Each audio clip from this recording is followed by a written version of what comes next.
முழுமுதற் கடவுள் விநாயகர். விநாயகர் சகல காரியங்களின் தொடக்கமும் முடிவும். எந்த செயலும் விநாயகா பாலா என தொடங்கினால் அதில் வெற்றி கண்டிப்பாக இருக்கும். ஓம் கணபதையே நம என்ற மந்திரம் தடை நீங்கி வெற்றியை தரும். தடைகளை அகற்றும் தெய்வம் விநாயகர் விக்னேஸ்வரர் என அழைக்கப்படுகிறார். நம் வாழ்வில் வரும் தடை, சங்கடம், குழப்பங்கள் அனைத்தையும் போக்கி வெற்றிக்கான வழியமைக்கிறார். ஞானத்தின் வடிவம் விநாயகரின் காது பெரியதாக இருப்பது எப்போதும் நல்லவற்றை கேட்டல் வேண்டும் என உணர்த்துகிறது. சிறிய கண்கள் எல்லாவற்றிலும் கவனம் செலுத்த வேண்டும் என்பதை குறிக்கிறது. பெரிய வயிறு ஒப்புதல், அமைதி, பொறுமை ஆகியவற்றின் அடையாளம். எழுத்திற்கும் கல்விக்கும் கடவுள்.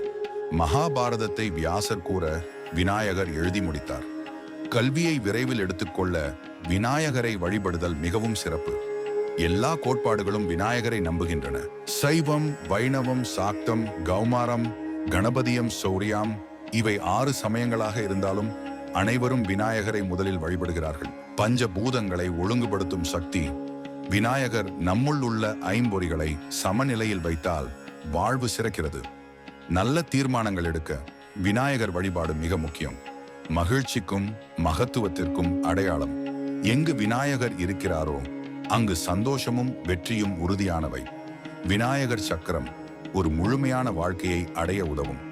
விநாயகர் அருளால் தடைகள் அகன்று வெற்றி நம்மை அணைத்திடட்டும். இது போன்ற ஆன்மீக மற்றும் பயனுள்ள தகவல்களை தொடர்ந்து பெற சப்ஸ்கிரைப் செய்ய மறவாதீர்கள்.